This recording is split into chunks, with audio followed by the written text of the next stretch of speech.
Aujourd'hui, on va lire le 41e épisode du feuilleton d'Hermès, celui où Dionysos sort de la cuisse de son père. Rassuré sur l'avenir de Prométhée, qui sera bientôt délivré de son rocher par Héraclès, Hermès rentre chez lui.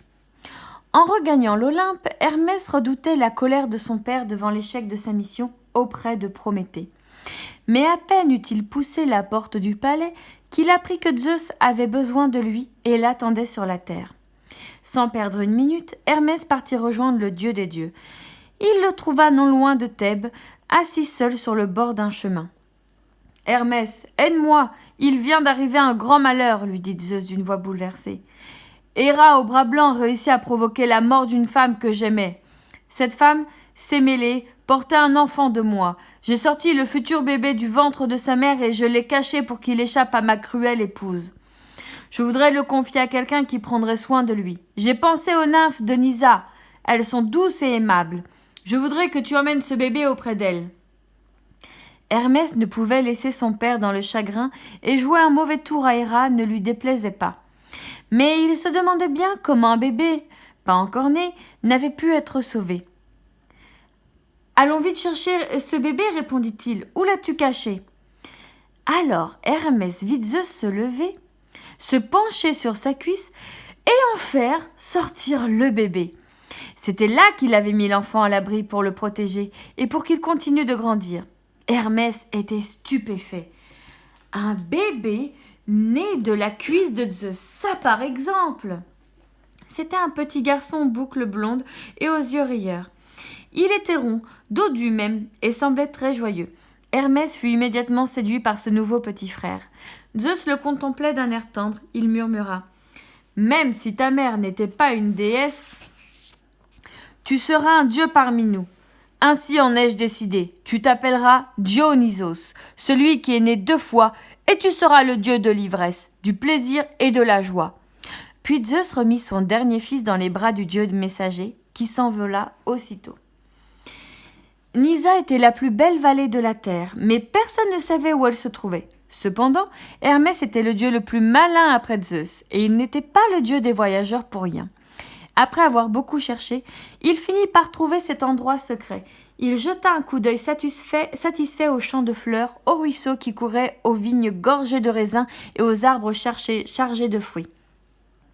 Ainsi le bébé allait-il grandir en liberté dans l'un des plus beaux paysages du monde.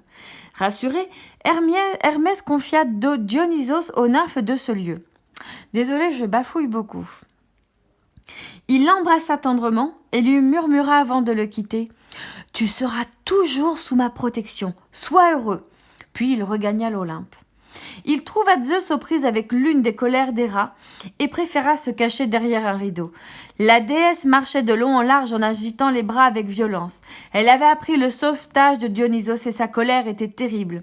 « Combien d'enfants vas-tu encore faire en dehors de cette maison ?» hurla-t-elle. « D'abord, il y a ta fille chérie, Athéna. Elle, tu l'as conçue dans ta tête. Oui, sans l'aide d'aucune femme. Ensuite, il y a Apollon, Artémis et Hermès. Mais au moins leurs mères sont de notre monde, des divinités. Maintenant, tu acceptes parmi nous le fils d'une terrienne, et tu lui confies même une mission. Quand vas-tu cesser, Zeus ?» Le grand roi de l'Olympe se faisait tout petit. Il dit à sa femme d'une voix d'enfant grondé « Je te promets que c'est fini, la famille des Olympiens est au complet. Dionysos en sera le dernier né. » À ces mots, Héra sembla se calmer. Elle sortit en silence. Hermès quitta sa cachette. « Père, tout va bien ? Ton fils est entre les mains des nymphes de Nysa, » lui dit-il. Mais Zeus soupira. « Il n'est pas pour autant à l'abri d'Héra. » Hermès savait bien que son père avait raison. En route, il avait appris de quelle manière Héra avait causé la mort de Sémélé. Elle s'était rendue auprès de la jeune femme déguisée en simple passante.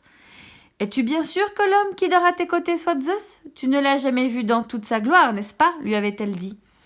Le lendemain, Sémélé avait supplié Zeus. « Promets-moi d'exaucer mon vœu le plus cher. » Zeus, amoureux, avait promis. Alors Sémélé lui avait dit « Mon vœu le plus cher est de te voir dans toute ta gloire. » En entendant cela, Zeus avait pâli.